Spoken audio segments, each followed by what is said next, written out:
Hello student, आज तुम लोग को बताने जा रहे हैं तो आपका आज मोल कॉन्सेप्ट चैप्टर 1, जिसका चैप्टर का नाम है सम बेसिक कॉन्सेप्ट।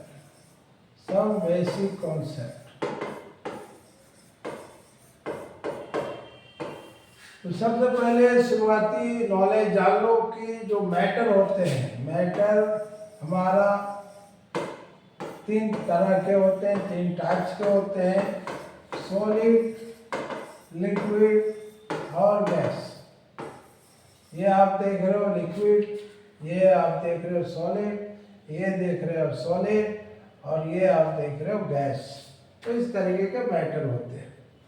अब हम लोग यहाँ पर देखते हैं कि जो इसके अंदर जो सबस्टेंस होते हैं, इसके अंदर जो मटेरियल होते हैं, उन मटेरियल को हम लोग अगर देखा जाए तो वो स्टेट तो सॉलिड लिक्विड होते हैं, लेकिन उसके मटेरियल जो होते हैं उनको हम लोग दो कैटेगरी में बांटते हैं।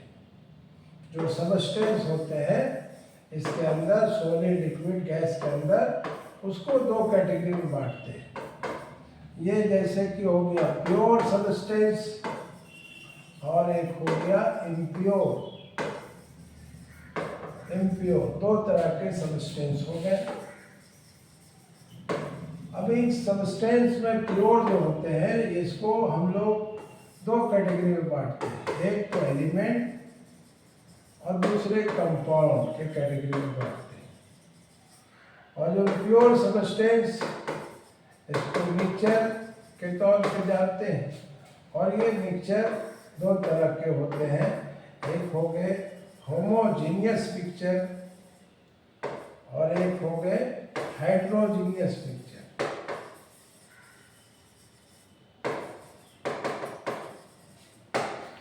तो हमारा ये जो सबस्टेंस है प्योर किसको कहेंगे?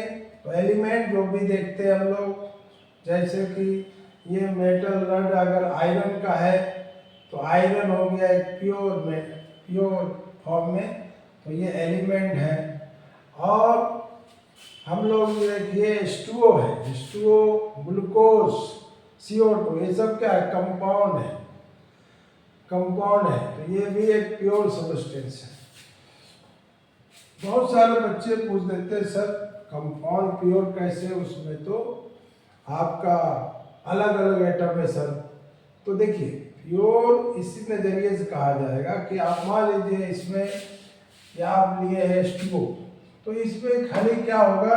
H2O का मॉलिक्यूल होगा। इसमें क्या होगा? सिर्फ H2O का मॉलिक्यूल होगा। इसमें सिर्फ H2O का मॉलिक्यूल होगा, कोई और दूसरे चीज का मॉलिक्यूल नहीं होगा या पार्टिकल नहीं होगा। तो जिसमें एक ही तरह के पार्टिकल रहते हैं तो उसको आप प्योर कहोगे। अब जैसे आप CO2 गैस में, इसमें भी कार्बन और ऑक्सीजन है, लेकिन आप यहाँ पर कार्बन ऑक्सीजन आपको अलग अलग नहीं मिलेगा। Carbon oxygen they are combined in a simple particle known as CO2। तो CO2 का फॉर्म में यहाँ पर जितने भी इसमें मिलेंगे खाली CO2 के पार्टिकल मिलेंगे, कोई दूसरे पार्टिकल नहीं मिलेंगे। तो इसमें जब एक तरह का पार्टिकल हो गया तो आपका प्योर ही कहलाएगा, समझे? तो हम लोग याद रखें एलिमेंट और कंपाउंड दोनों को हम लोग क्या कहते हैं? प्योर सबस्टेंस कहते हैं।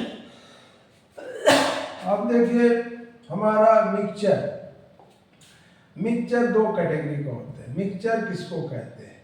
तो आप जैसे आप शुगर और सैंड, मान लीजिए कोई भी चीज़ मिला दिए हो, शुगर के साथ नमक मिला दिया, तो ये हो गया आपका मिक्सचर। अब मान लीजिए शुगर और सॉल्ट मिक्स करके, तो ये हो गया मिक्सचर। तो मिक्सचर में दो कैटेगरी होती है, होमोजीनियस मिक्सचर क्या होते हैं? जिसमें होमोजीनियस मिक्सचर किसको कहेंगे? तो यहाँ पर देखिए होमोजीनियस मिक्सचर क्या होते हैं कि जैसे मान लीजिए आप यहाँ पर शुगर डाल दिए हो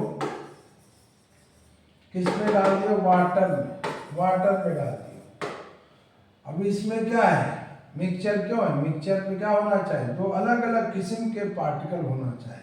अब जैसे ये आपका शुगर है, ये शुगर है और उसके साथ इसमें वाटर है, इसमें वाटर है, तो शुगर और वाटर दो अलग अलग चीज है, तो ये मिक्सचर कहलाए। अब यहाँ पे हम लोग देखते हैं ये होमोजेनियस मिक्सचर कहलाते हैं, क्योंकि आप शुगर मिक्स कर दिए वाटर में, तो आप कोई भी एक स्पून ले लो और उसके साथ कुछ शुगर का सॉल्यूशन उठा के पीते हो, टेस्ट करते हो, तो आपको मीठापन मिलेंगे। फिर दोबारा करोगे तो वही मीठापन मिलेंगे। यानी कि चीज़ें यहाँ पे यूनिफॉर्मली मिक्सअप है, मतलब चीज़ें बराबर तौर पे हर जगह फैले हुए हैं, तो ये कहलाएंगे। यानी इसका क्राइटेरिया है यूनिफॉर्म होना चाहिए। मिक्सचर, होमोजेनियस मिक्सचर कब कहलाएंगे, जब component are uniformly distributed, component are uniformly distributed. लेकिन यहाँ पर देखिए हेट्रोजीनियस मिक्सचर, हेट्रोजीनियस मिक्सचर कब हुआ। अब यहाँ पर देखिए कि जैसे आप सैंड को पानी में डाल दिए, सैंड को, किसको डाल दिए, सैंड को पानी में डाल दिए, तो वो जाके नीचे बैठ गया और पानी क्या रहा, ऊपर रहा। तो यहाँ पे चीजें क्या है, बराबर नहीं है, कहीं ज्यादा कहीं कम। यहाँ पर ऊपर वाले हिस्से में कुछ भी बालू के पार्टिकल, सैंड के पार्टिकल नहीं, सारा सेटल डाउन हो गया नीचे। तो यहाँ पर क्या हो गया, ये हो गया हेट्रोजीनियस मिक्सचर, मतलब आपका यहाँ पे चीजें यूनिफॉर्मली नहीं है होते हैं, तो यहाँ पर ये कहलाता है हेट्रोजीनियस मिक्सचर। तो हम लोग मिक्सचर समझ गए। मिक्सचर क्या होते हैं, मिक्सचर में क्या होते हैं, अलग अलग कंपोनेंट होते हैं, और वो आपका एलिमेंट और कंपाउंड में क्या होते हैं, एक ही तरह के पार्टिकल होते हैं। तो यहाँ पे वापस आ जाते हैं हम लोग प्योर सबस्टेंस जो बताएं, प्योर सबस्टेंस में क्या बताएं, प्योर सबस्टेंस में दो चीजें होते हैं, एलिमेंट होते हैं और क्या होते हैं, कंपाउंड होते हैं, कंपाउंड होते हैं। तो यहाँ पे एलिमेंट किसको कहते हैं, तो इसमें क्राइटेरिया है सेम टाइप ऑफ एटम, एक तरह का एटम, मतलब इसमें दो अलग अलग किस्म के एटम नहीं हो। अब जैसे मान लीजिए आयरन का गढ़ ले लिए, तो इसमें क्या है, आयरन के ही एटम मिलेंगे, इसमें क्या मिलेंगे, सिर्फ आयरन के एटम मिलेंगे, आयरन के एटम नहीं मिलेंगे। तो जब आपका एक तरह का एटम हो तो उसको एलिमेंट कहें। और कंपाउंड क्या है, कंपाउंड किसको कहते हैं, कंपाउंड जिसमें दो या दो से ज़्यादा तरह का एटम हो उसको आप कंपाउंड कहते हैं, कंपाउंड। ये सब क्या है, कंपाउंड है। इसमें आपका दो या दो से ज़्यादा टाइप के एटम, दो या दो से ज़्यादा टाइप के एटम, तो उसको आप क्या कहोगे, प्योर सबस्टेंस।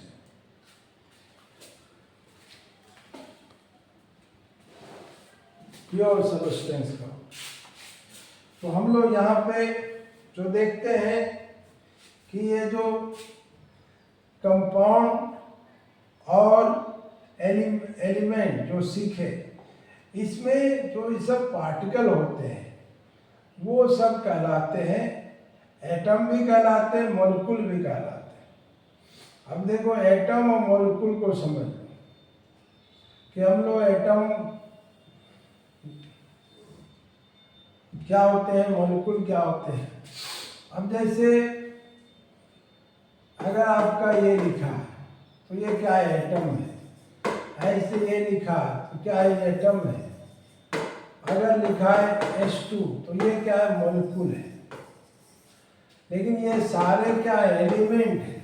ये सारे क्या है, एलिमेंट। तो एलिमेंट कहने से ये जरूरी नहीं कि खाली एटम को एक्सप्रेस किया जाता।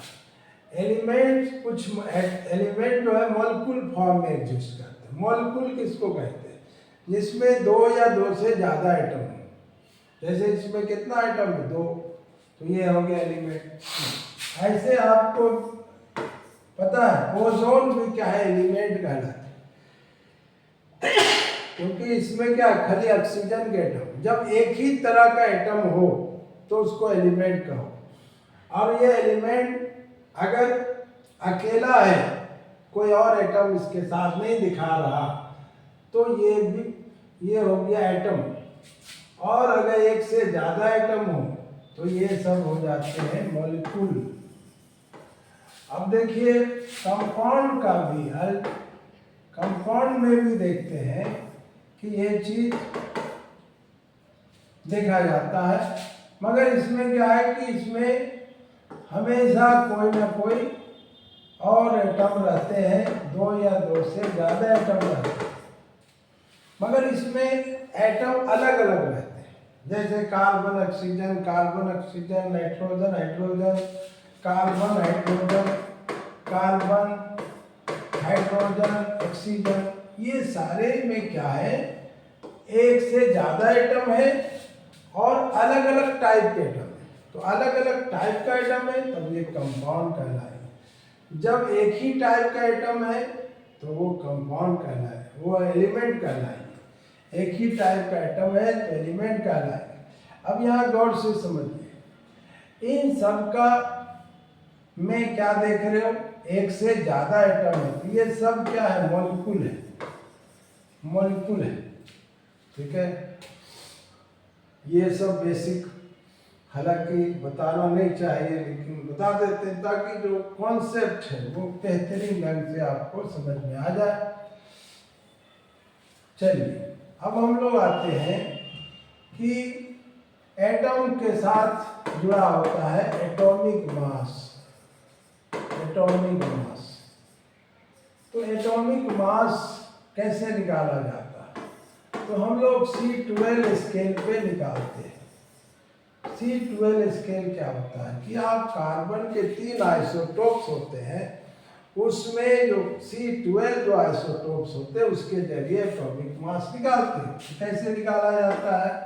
तो एटॉमिक मास किसी का अगर निकालना हो, एटॉमिक मास किसी का निकालना हो तो आप उस एलिमेंट का एक एटम का mass of one atom element को डिवाइड कर दीजिए mass of one atom C12 और इसको मल्टीप्लाई कर दीजिए 12 से।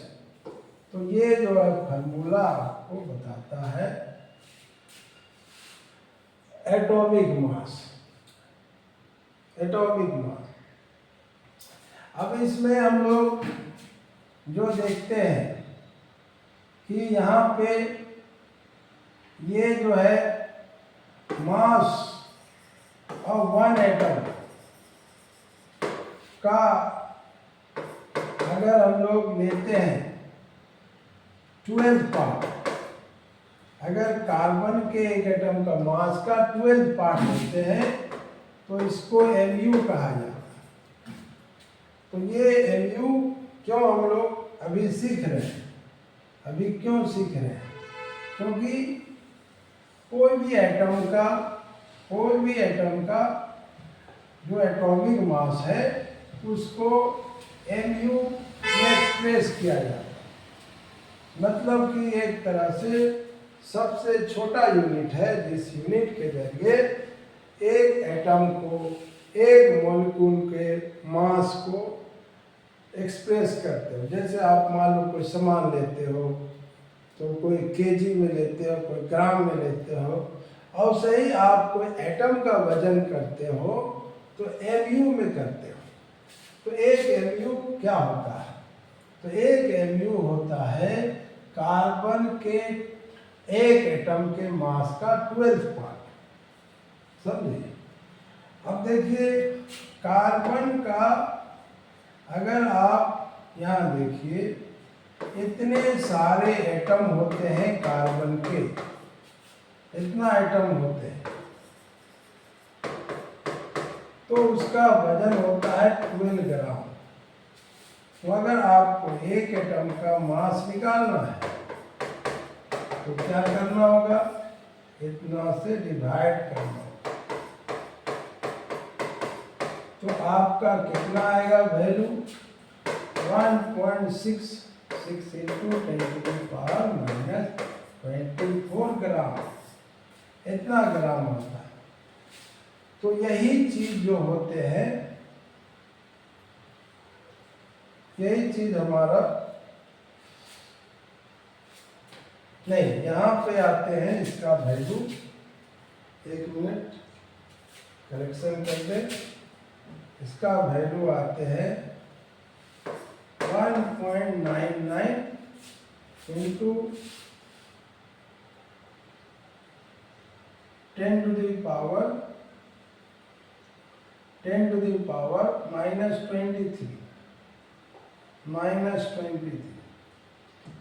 इतना आता है, इतना ग्राम एक एटम का mass. This is representing the one atom mass. अब यहाँ देखो 1 MU कितने के बराबर होते हैं, 12 पार्ट ऑफ दिस वैल्यू। ये जो वैल्यू है किसका वैल्यू है, एक एटम C12 का। अब इसको सब्स्टिट्यूट कर दो, यहाँ पुट कर दो, तो now we have 1 MU equal to 1/12 part of this value.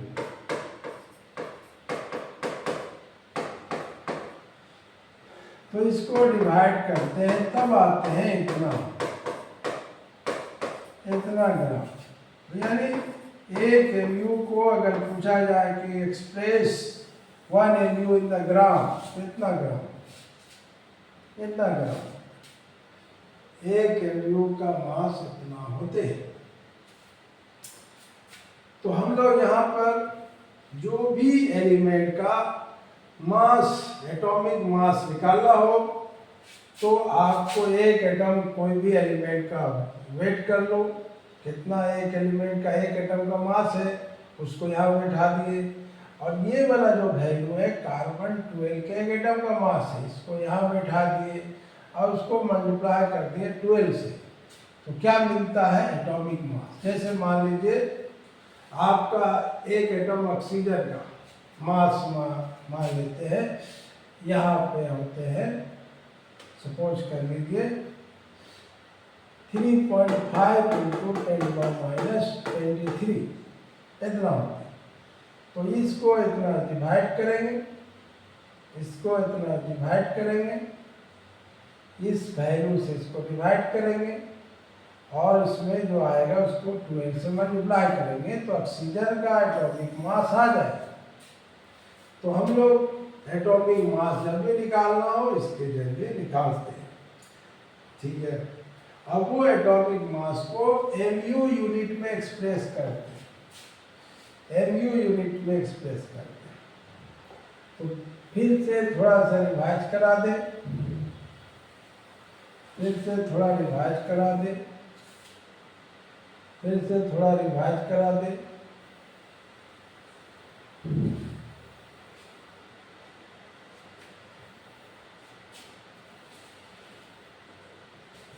कि जैसे हम लोग एटॉमिक मास निकालना हो तो वही तरीका से निकालते हैं। क्या करते हैं, एटॉमिक मास निकालना हो तो आपको मास ऑफ वन एटम को एलिमेंट ले लो और उसको मास ऑफ कार्बन का एक एटम C12, इसको 12 से इंटू कर दो, एटॉमिक मास आ जाए। तो हमारा जो एटॉमिक मास सबका निकाला गया, तो हाइड्रोजन का 1, हीलियम का 4, कार्बन का 12, हाइड्रोजन का 14, ऑक्सीजन का 16, क्लोरीन का 35.5, सोडियम का 23, मैग्नीशियम का 24, कैल्शियम का 40, कॉपर का 63.9, 63.5, सिल्वर का 108, आयोडीन का 127, ऐसे करके सबका निकालना जा रहा है। अब यहाँ पे कुछ देख रहे हो कि कुछ एटॉमिक मास जो है फ्रैक्शनल आ जाता है। फ्रैक्शनल क्यों आते हैं? क्योंकि सम टाइम जो एलिमेंट का एटॉमिक मास एक अलग तरीके से निकाला जाता है, average atomic mass. Average atomic mass क्या होते हैं कि आप मान लीजिए यहाँ पे 2 क्लोरीन का सैंपल है, इसमें 2 तरह के एटम है, एक Cl35 है और एक Cl37। ये क्या कहलाते हैं? These are isotopes। Cl35, Cl37, these are isotopes। और ये आइसोटोप्स का जो आप देख रहे हो डिस्ट्रीब्यूशन अलग अलग। ये जो है 75% इसका हिस्सेदारी होता है। कोई भी सैंपल ले लो उसमें इसका हिस्सेदारी होता है 75%, Cl35 का, Cl37 का 25%। तो यहाँ पर हम लोग क्या करना है? एवरेज एटॉमिक मास अगर निकालना है तो A1X1 प्लस A2X2 बाई, अगर परसेंटेज में है तो 100 कर दो, नहीं तो ऐसे कर दो। अब जैसे यहाँ पर देखो, यहाँ पे 100 भी लिख सकते नीचे, जो अगर परसेंटेज में रहे तो। चलो यहाँ परसेंटेज में है तो हम लोग क्या करेंगे, इसका एटॉमिक मास नंबर है 35, उसका परसेंटेज है 75, और फिर Cl37 उसका है 25%, क्योंकि परसेंट में है तो इसको डिवाइड कर दिया 100 से। अब ये जो वैल्यू आ गया कितना, अब इसको डिवाइड करें तो इतना आ गया। तो याद रखो जो एलिमेंट का एटॉमिक मास फ्रैक्शनल है उसका एटॉमिक मास ऐसे निकाला गया। हालांकि इसमें ज़्यादातर एलिमेंट का एटॉमिक मास ऐसे ही निकाला जाता है, इसी तरीके से। यानी कि पीरियोडिक टेबल में जो आपका एटॉमिक मास लिखा रहता है वो सारे फ्रैक्शनल ही होते हैं। इक्का दुक्का एलिमेंट ही आइसोटोप्स के फॉर्म में नहीं पाए जाते, बाकी ज़्यादातर 99% एलिमेंट का इसी फार्मूला से ही निकाला जाता है। अब हम लोग यहाँ पर देखते हैं जो एटॉमिक मास हम लोग चाहे ऐसे निकाले चाहे ऐसे निकाले, वो एटॉमिक मास को कुछ चुनिंदा एलिमेंट को याद रखना है, ये सबको याद रखना है। ये सब एलिमेंट बार बार रिपीट होंगे, ये सबको याद रखना है।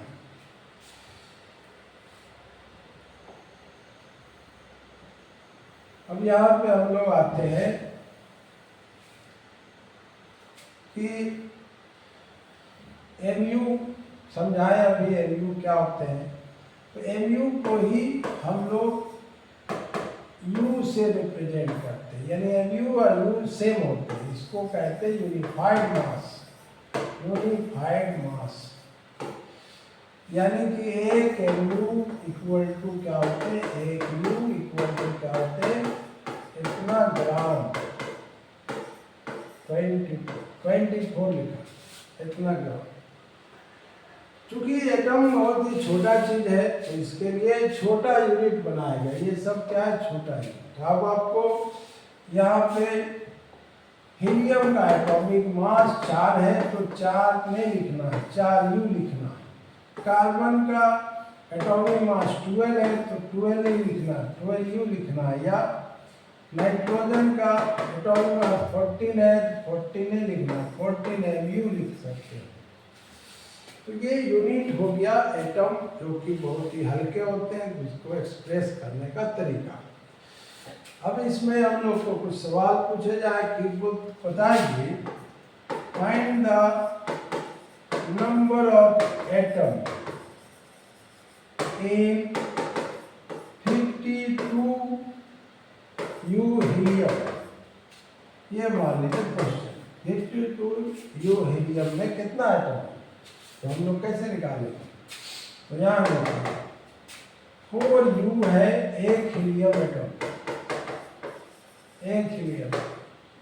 तो 52U कितना होंगे, 52U कितना होंगे, तो 52U में ये 4 से डिवाइड कर देना है, यानी 13 एटम है। ठीक है, 13 एटम है। तो हम लोग यहाँ पर सीखे कि U क्या होते हैं, जो कि एक एटम। याद रखें ये सब जो U लिख देते हो ये होते हैं mass of 1 atom, mass of 1 atom helium. ये 12U क्या है, किसका मास है, मास ऑफ 1 एटम C12। और सही है क्या है, 14Mu क्या है, मास ऑफ 1 एटम, सिर्फ एक एटम। तो याद रखें U में लिखा है तो सिर्फ एक एटम का मास, एक एटम का मास।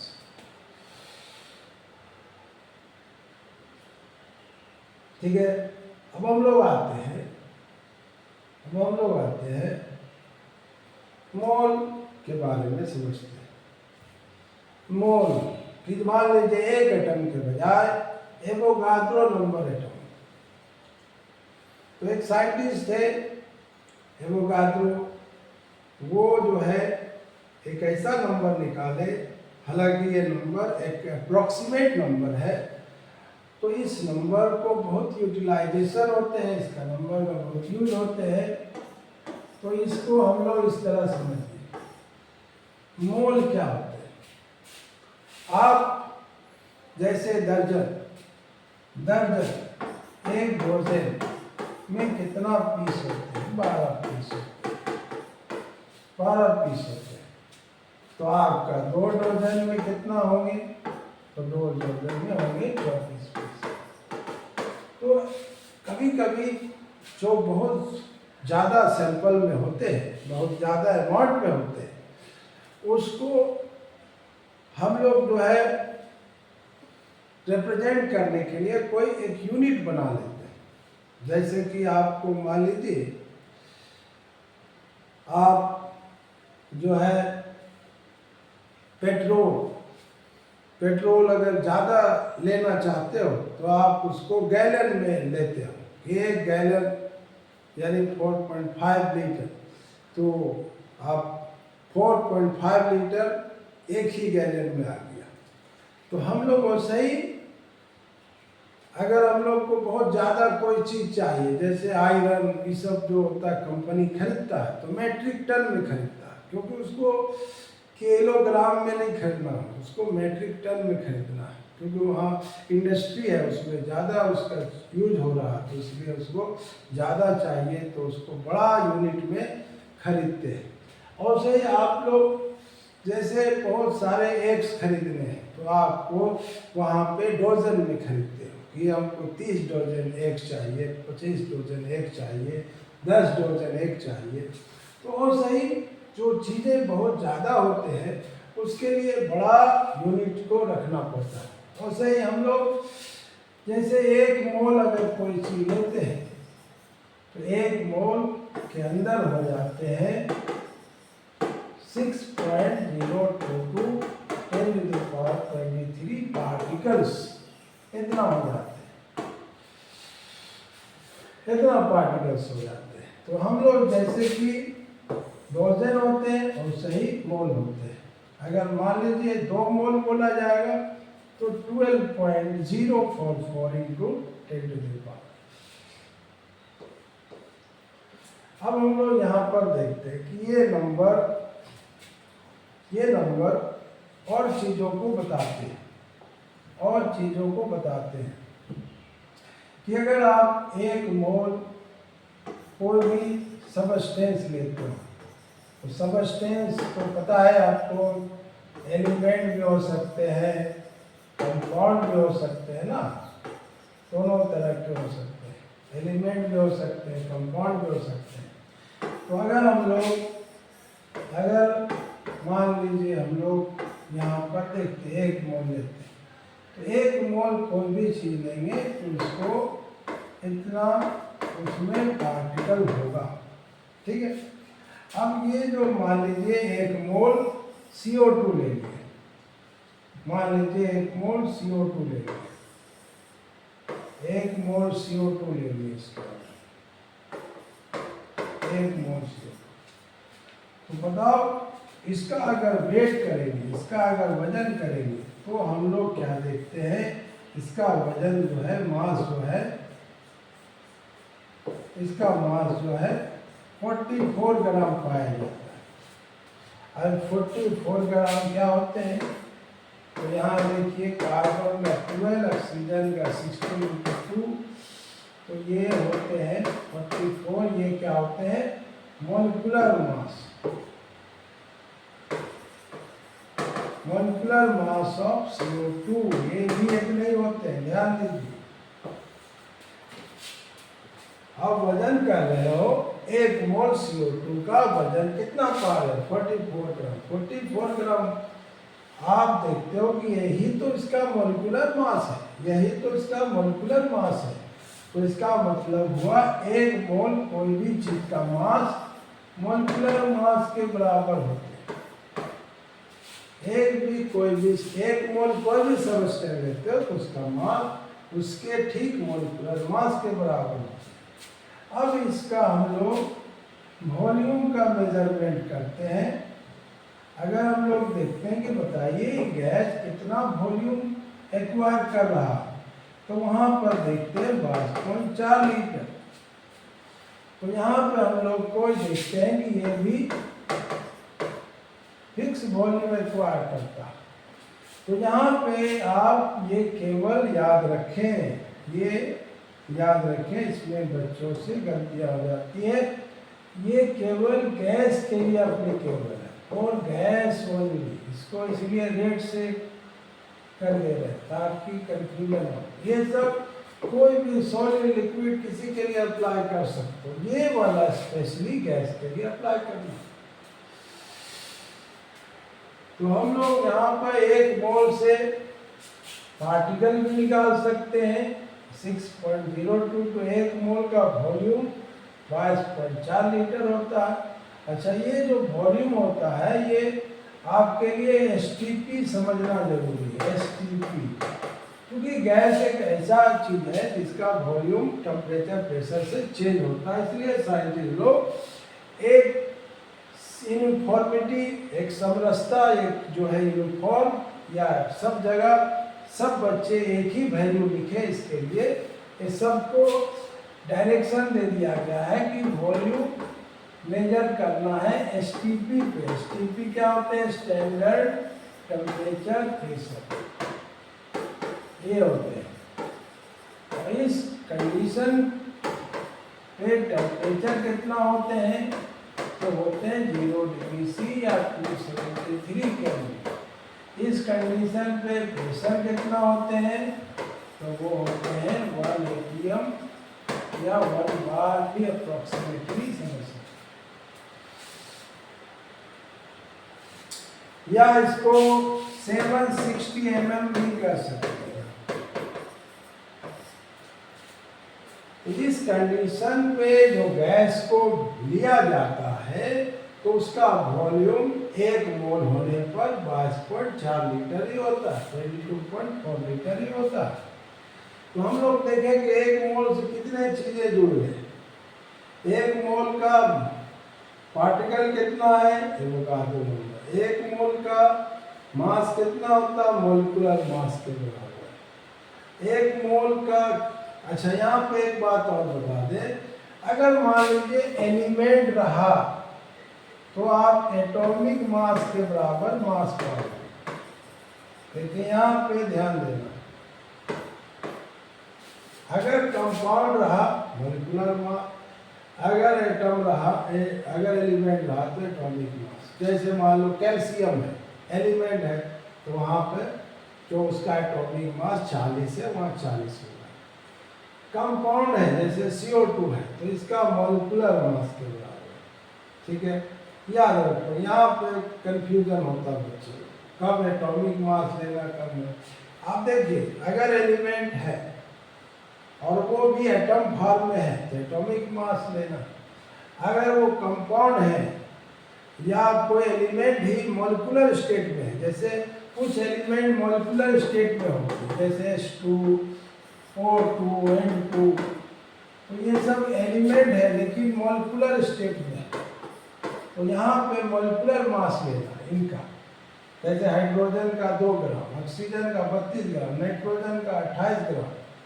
लेकिन वही अगर मान लीजिए एलिमेंट है आयरन, कैल्शियम, सोडियम, ये सब एलिमेंट है, ये सब भी एलिमेंट होते हैं। लेकिन यहाँ पे क्या लिखना है, यहाँ पे एटॉमिक मास, जैसे आयरन का 56, कैल्शियम का 40, सोडियम का 23 लिखना।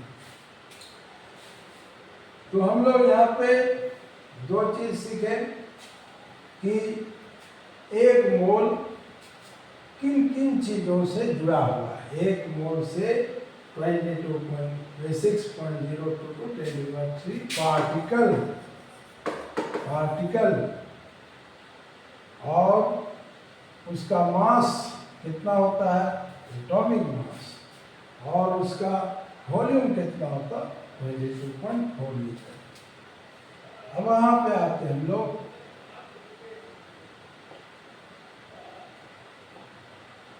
अब यहाँ पे हम लोग आते हैं कि इसका एप्लीकेशन।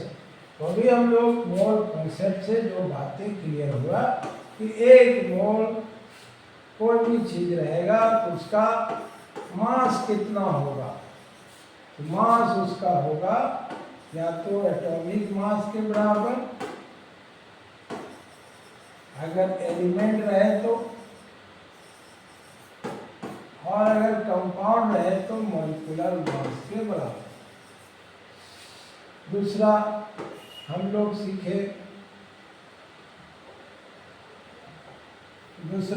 सीखे, कि उसका जो है वॉल्यूम कितना होगा, वो भी एसटीपी पर। तो ये फिक्स है, मगर ये गैस के लिए, और गैस ओनली। और हम लोग देखिए इसका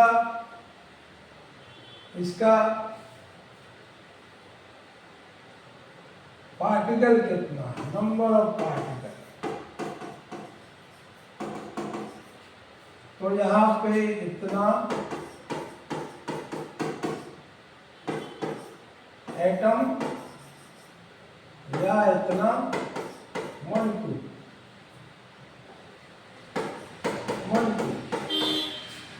अब यहाँ भी कंफ्यूजन होता है, कब एटम लिखना, कब मॉलिक्यूल लिखना। तो जैसे आपका ये सब है, हीलियम, सोडियम, आयरन, कैल्शियम, तो ये सब के लिए एटम लिखना। और अगर ऐसा रहे H2, CO2, NH3, जब भी कोई एक से ज्यादा एटम है तो उसमें ये मॉलिक्यूल होता है, इसमें एटम, उसमें मॉलिक्यूल। तो क्वेश्चन में तो नाम दे ही देगा कि आयरन का एटम बताओ, तो आप तो आराम से पता ही लगा सकते हो। ये जो हम लोग देखते हैं सारा चीज 1 मोल से जुड़ा हुआ, सारा चीज 1 मोल से जुड़ा हुआ है।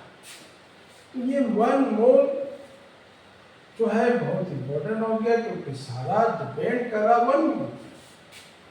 तो मोल कैसे निकाला जाए, तो देखिए नंबर ऑफ मोल आपको जानना जरूरी है।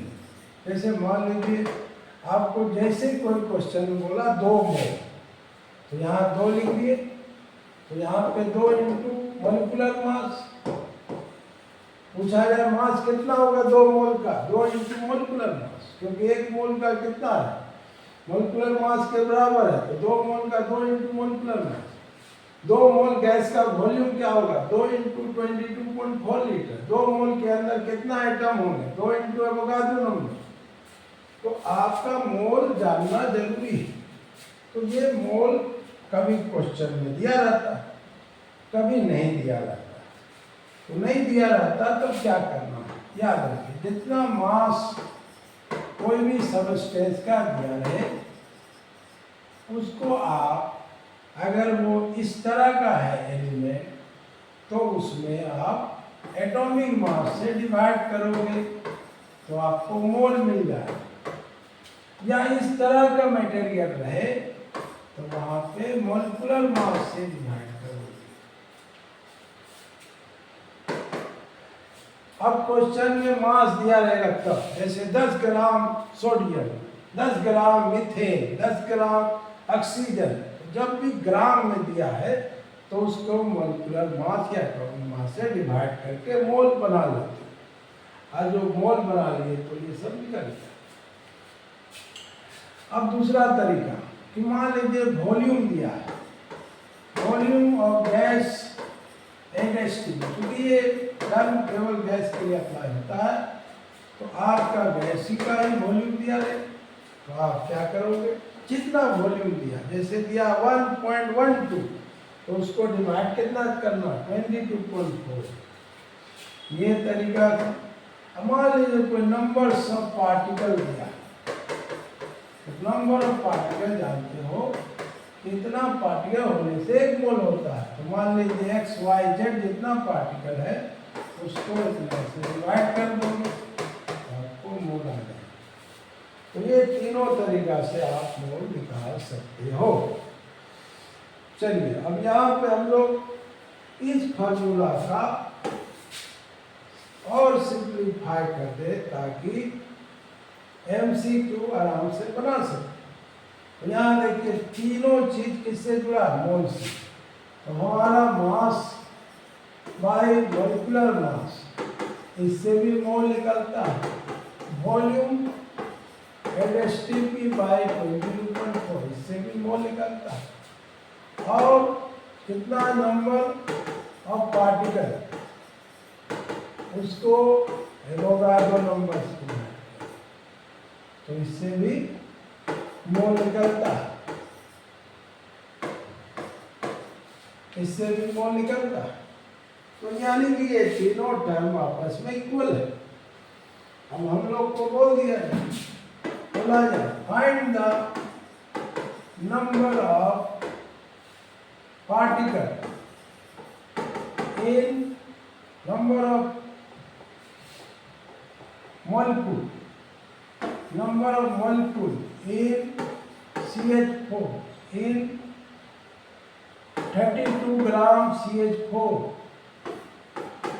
देखो हम लोग को पूछ रहा मॉलिक्यूल और दिया क्या गया, मास। मॉलिक्यूल पूछ रहा, मास दिया। तो मॉलिक्यूल का नंबर पूछ रहा, नंबर ये वाला नंबर है और ये है मास। इसको स्किप कर देंगे, इसको स्किप कर देंगे, ये दोनों टर्म को यहाँ लाएंगे। पाई नंबर, पाई एवोगाड्रो नंबर, ठीक है, शॉर्टकट। अब यहाँ मास कितना दिया, मास दिया 32। अब ये CH4 है, ये CH4 क्या है, CH4 क्या है, मॉलिक्यूल है। CH4 क्या है, मॉलिक्यूल है। मॉलिक्यूल है तो क्या लेना, मॉलिक्यूलर मास। इसका मॉलिक्यूलर मास कितना होगा, कार्बन का 12, नाइट्रोजन का 4 इक्वल टू 60, 32/60। अब हमको नंबर निकालना, तो हमको यहाँ पे क्या करना, ये जो है क्रॉस मल्टीप्लाई होंगे। पहले तो काट दो, यहाँ दो, n बराबर 2n। n क्या है यहाँ पे, n क्या है, नंबर ऑफ मॉलिक्यूल। n क्या है, number of molecule. Number of molecule कितना होगा, 2 इंटू एवोगाड्रो नंबर। ऐसे निकाल सकते हैं, ठीक है।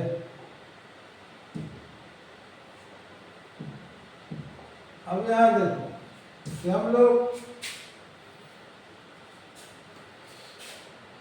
ये बार बार नीट सब में क्वेश्चन आता है, the mass ratio of nitrogen and oxygen are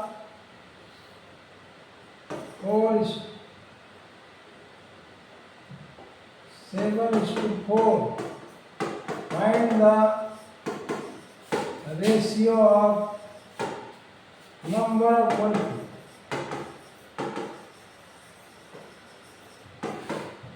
तो देखो ऐसे क्वेश्चन कैसे बनाए, तो हमारा क्या है, number by Avogadro number, mass by, अब ये सब क्या है, मॉलिक्यूल है, मॉलिक्यूल है तो क्या लिखेंगे, मॉलिक्यूलर मास, ये है। अब हमको नंबर निकालना, ये निकालना, तो ये क्या हो जाएगा, मल्टीप्लाई, यानी number of molecule equal to mass by molecular mass into Avogadro number, ये हो गया। अब हमारा एक है नाइट्रोजन का मॉलिक्यूल, एक है नाइट्रोजन का मॉलिक्यूल और दूसरा है ऑक्सीजन का मॉलिक्यूल। अब इसका मास कितना है, नाइट्रोजन का 7, और उसका मॉलिक्यूलर मास कितना है, इस फार्मूला को फोकस करो, उसका मॉलिक्यूलर मास कितना है 28 लीटर होगा नंबर। फिर इसी तरह ऑक्सीजन का निकालेंगे, तो उसका मास कितना दिया 4, और उसका मॉलिक्यूलर मास कितना 32, तो ये तो कट गया। अब यहाँ देखिए 7/28, इसको मल्टीप्लाई में चेंज करोगे तो पलट जाएंगे, तो यहाँ पे ये जो है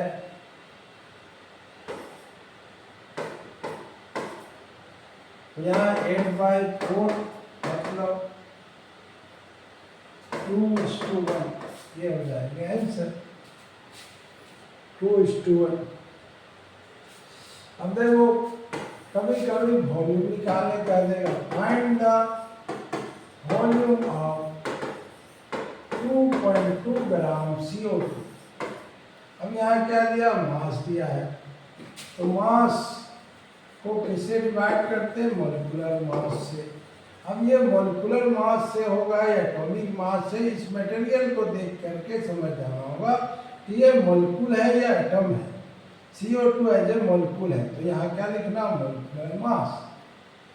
अब यहाँ पे वॉल्यूम कितना है, तो यहाँ पे दूसरा क्या, वॉल्यूम बाई 22.4 लीटर, ठीक है। तो मास कितना दिया, 2.2 दिया। मॉलिक्यूलर मास कितना है इसका, CO2 का, तो 44। अब यहाँ वॉल्यूम निकालना है आपको, तो आप क्या करोगे, volume of CO2 equal to हो जाएंगे, ये मल्टीप्लाई हो जाएंगे 2.2/44 इंटू 22.4। अब डेसिमल हटा लें, ये 2 बार में कट गए, ये 11.2 हो गए, उसको 10 से डिवाइड करेंगे, 10 से डिवाइड करेंगे इसको, 1.12 लीटर हो गया।